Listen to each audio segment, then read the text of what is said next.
Hello and welcome back. My name is Julie and I make videos to help you achieve that clutter-free lifestyle. And today I've got such a fun video for you. I wanted to show you some of the ways that I have implemented easy, affordable, renter-friendly, if that is important to you, systems and ways of controlling our clutter. If you're new here, I have 3 kids, so I have a lot of moving parts in my house and I need systems that work for our whole family. I'm on a quest to raise independent and capable children, so I want things that they can access, things that they can easily pack away, things that they cannot give me excuses of, no, I can't do that, or this is too much. And the same with my husband. They need to be systems that everybody can access and understand, even if you were not the one that created them. So let's go through all of the systems that I use in my house to curb the clutter. I was finding that our kitchen table, which is a very high traffic area, was always getting super cluttered. And this table is used for multiple purposes. Eating, drawing, dumping stuff. It's like the first surface that you see when you come into the house. And so it's an area that sees a lot of action. And as such, I needed to offset some of the ways that this table was being used for storage. Notably, my children wanting to do arts and crafts, draw, read books. So I created this little wall office for kids station. I love these, I guess, bookshelves is what they're intended for, that are super easy to install. You do not have to be any way, shape or form skilled in construction to put them up. They won't damage your walls too much. You can easily fill them in when you need to remove them, and they can be used for so many different things. I love to put our books in there that we're using, whether they're workbooks or actual just reading books. I like to put in their pencil crayons or scissors or glue, any way that I can offset the clutter that accumulates on the table and rather stick it vertically on the wall, I'm here for. I'm really happy about the way that this has worked out. Then, because not everything is going to fit on the wall or look nice and neat, they need more space, I created a little cupboard that is at their level, even at my 2-year-old's level, that she can access, that has a few kids puzzles in it, that has more books, that has more crayons in one of these wire baskets that I use. I recently made a video showing you all of the things I use for storage. Baskets, bins, bags, any kind of container, because whilst I don't encourage you to go out and buy these things, I rather would like you to shop your home with whatever you have. If you're starting out or you're trying a whole new system, you might want to consider some of these things. I use these wire crates for so many different things, and one of the things is as kind of like a DIY drawer that the kids can remove and get out their pencil crayons and just things like that. And then I put pouches inside that to keep things kind of orderly. But this little kitchen cupboard has really come in handy for our arts and crafts supply. When you're instituting a new system in your life, think about where you use things and how you use things and what would make things more convenient.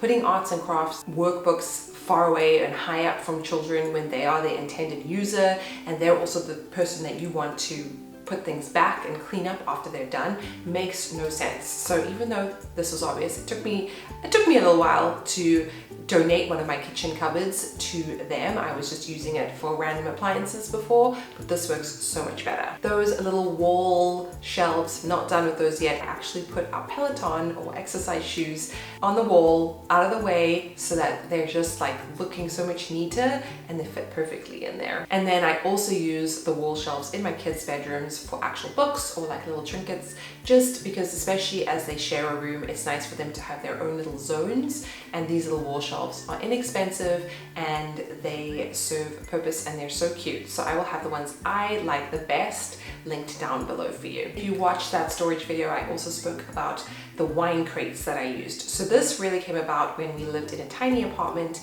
in New York, and wine crates were kind of popular at the time, and I found a bunch of these on Etsy. I'll see if I can link something similar for you, but these are so versatile. I've used them for so many different things throughout the years, but I would say they are a key part of our storage solutions and systems in our home because you can use them for so many things. They're very robust. I feel like they look nice enough. So I have them here for our shoes because we don't really have like a dedicated mudroom. So again, just like I created a little wall office for my kids, I created a DIY mudroom for us and all of our shoes are in there.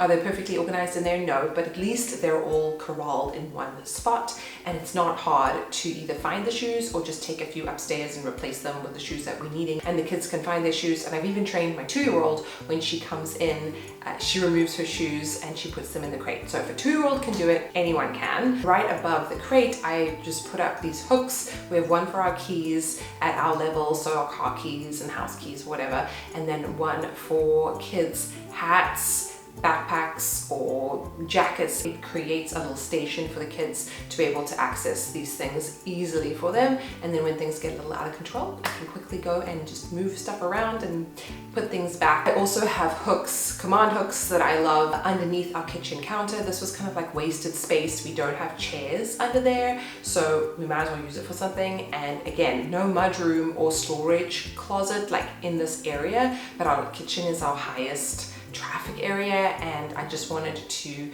create a system that reduced the amount of clutter that we have. So I've put up these hooks and they hang up everybody's backpacks, and this system has worked really, really well. I don't have to refresh it too often, but if I wanted to, it wouldn't be hard. It's at the level of the kids and it's easy for us to access as well. Everybody has a hook for their backpack. It's not a big deal which hook goes on where, and it's super easy for them to access their things and to put them away. So back to the wine crates. So I showed you how I use them for shoes, but I also use them as DIY bookshelves. So I love using them in so many different ways. You can obviously stack them and customize them. You can make them vertical or horizontal depending on how tall your books are. You can separate 2 for each child or make a big one. You can make a tiered bookshelf. And also for my 2-year-old who is looking for her books, I have the crates kind of just facing upwards, and then she can go through and find all of her books. One thing I would say is with anything, but especially with books, don't overstuff the crates. Have a little bit of room for the kids to be able to flick through the books and find them and easily put them in and out, because it's really hard to return books into a bookshelf when you have to like really shove them in. Then I use these wire baskets all around the house. I think it is nice to commit to a storage system that kind of looks similar so that everything is as streamlined as possible, and this way it just automatically makes things look a little neater and tidier, and your family gets used to what goes in what kind of basket. So I really like these wire baskets. I showed them in that storage video, and so you can see different ways that I use them. I also reuse our holiday baskets as storage. You know, when you buy like Halloween buckets or Easter baskets in our case, they just sit there like they get stored away, but why not use them? So I've used our Easter baskets in my 2-year-old's room for like her little stuffed animals or little books, just to kind of keep like categories together. And when Easter rolls around, I just take the things out and we just use them for the morning, and then I put them back. The same with our Halloween buckets. I use them to store our cookie molds, and so that way, again, we only use them once a year. We use them one night and then we're done. But like when those holidays roll around, you need something for your kids, but I want to be able to use that as functional storage as well, otherwise it's a total waste. And then just as a general rule, reducing how much clutter you bring into your home. That internal external clutter debate, I made a video all about it that I will link up above, is really going to help with your storage solution. I mean, that's just the overall principle and philosophy that I preach on my channel. The less stuff you have, the less inventory you need to manage, the easier it's going to be to keep your clutter under control and to really not have very much. All right, if you enjoyed this video, I think you will enjoy my decluttering playlist, so make sure you check that out after this video. And as always, thank you so much for being here. If you got value out of this video, please give it a like. You just have to click that thumbs up button. Subscribe if you are new so that I can keep bringing you videos every week. Be kind and respectful to those around you, and I will see you in my next video.